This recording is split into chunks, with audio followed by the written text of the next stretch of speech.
Welcome back my YouTube channel.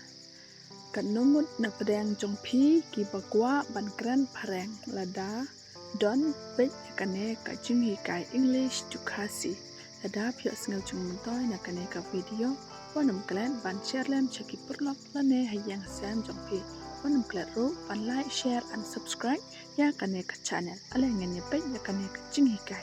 How many of you want to speak English? Kasi kanungut na pedang jong pi ki bakwa ban kran pareng. If anyone wants to know, kasi lada don mano bakwa ban tip. I hope you are here. Kasi nga kermen pi don hangne. I think most of us want to know. Kasi nga tharai bon na padang jongi ki bakwa bantip.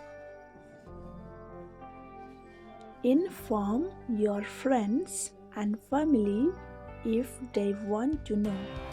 Kasi sa pantip kaya ki parlok jongpi bat ki bahayang hasem jongpi pada ki kwa bantip.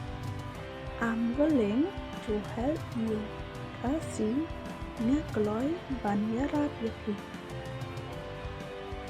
What you have, share it to your friends. Kasi ka ay kabapi don samlem shaki parlok jongpi. You don't know how helpful you are. Kasi pimtip no kalong kaching yaram jongpi.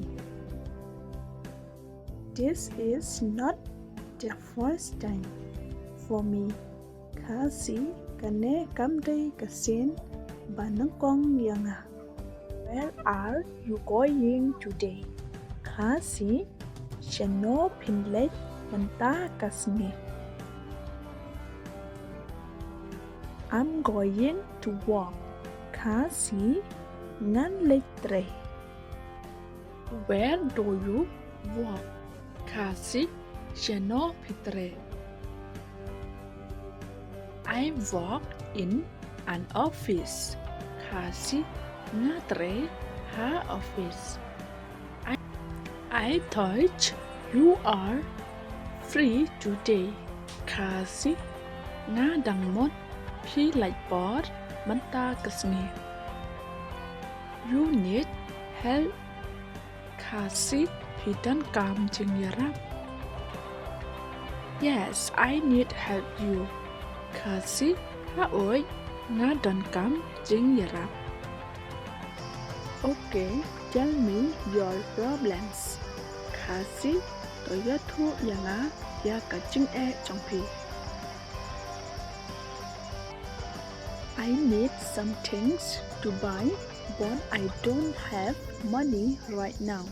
Can you please give me? Kasi nga don kam bantet ay tang ba ngam don pisa menta long ba pin ay yanga.